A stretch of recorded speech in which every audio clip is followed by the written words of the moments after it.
Como entender o episódio da Torre de Babel? É totalmente lógico. Pense comigo. Noé tinha 600 anos quando aconteceu o dilúvio, conforme Gênesis 7, versículo 6. Shem, filho menor de Noah, completou 100 anos, 2 anos após o dilúvio, e então nasce para ele um filho chamado Arpachshad, conforme consta em Gênesis 11, 10. Arpachshad vive 35 anos e nasce o seu filho Shelach. Shelach vive 30 anos e nasce o seu filho Ever. Ever vive 34 anos e nasce então o famoso Peleg, onde a Bíblia testemunha em Gênesis 10, 25, que foi na geração dele que ocorre a divisão dos povos. A famosa Dor Hapalagá. Façam a conta comigo.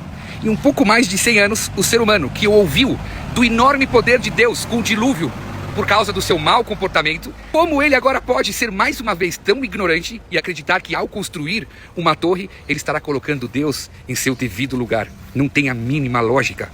Mas hoje vou te trazer a versão mais racionalista para você entender Dor Hapalagá, a Torre de Babel, a geração que se dispersou pela terra embasada nos ensinamentos dos nossos sábios milenares. Nossos sábios escrevem que era a vontade de Deus que o humano se ocupasse na construção do mundo após o dilúvio.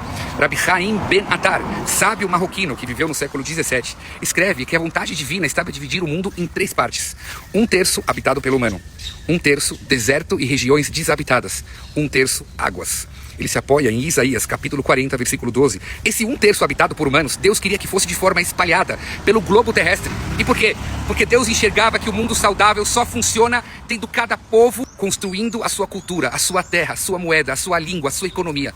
A concorrência, a disputa e a competição entre os povos era parte do plano de Deus para o desenvolver da raça humana. O problema é que o humano estava pensando na contramão de Deus. O que deveria acontecer de forma racional, natural e orgânica, não aconteceu.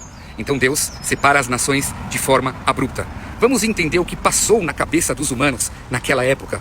Vamos nos juntar, ter a mesma língua, a mesma cultura, a mesma moeda e a mesma economia. A Torre Alta servia de controle para os governantes enxergarem tudo o que ocorre em volta e terem total domínio dos seus subordinados. Exatamente o que Deus não quer. Esse episódio é uma prova bíblica, concreta, que a vontade de Deus está num modelo de sociedade onde cada nação tem a sua língua, a sua cultura, a sua moeda e a sua economia.